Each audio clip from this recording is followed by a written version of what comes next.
अमरावतीमध्ये युवा स्वाभिमान संघटना नगरपंचायत आणि नगरपरिषद निवडणुकीच्या रिंगणात नाही। भाजपच्या उमेदवारांना युवा स्वाभिमान संघटनेचा बिनशर्त पाठिंबा, रवी राणांची घोषणा। बीडमधील राजकीय अतिक्रमण देखील आम्ही काढू, पंकजा मुंडेंचं वक्तव्य। तर नगरपरिषदेच्या निवडणुकीच्या अनुषंगाने झालेल्या बैठकीत पंकजा मुंडेंचं विधान। 24 तासात अजित पवारांचा राजीनामा घ्या, दमानियांची देवेंद्र फडणवीसांकडे मागणी। अन्यथा अमित शहांची भेट घेऊन राजीनाम्याची मागणी करणार असल्याचा दिला इशारा। 252 कोटींचा ड्रग्ज प्रकरणी बॉलिवूड संशयाच्या जाळ्यात, सिद्धांत कपूरनंतर आज ऑरीची झाली चौकशी। ऑरीचे दाऊदच्या भाच्यासोबत संबंध असल्याचा आरोप।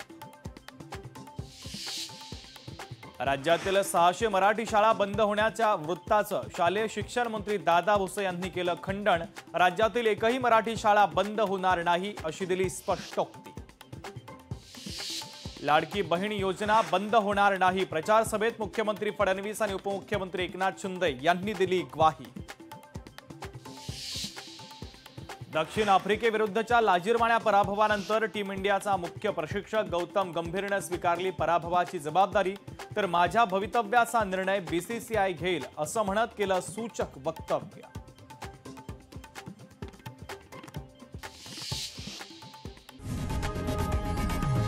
लोकशाही मराठी ऐका, पहा, जागरूक रहा।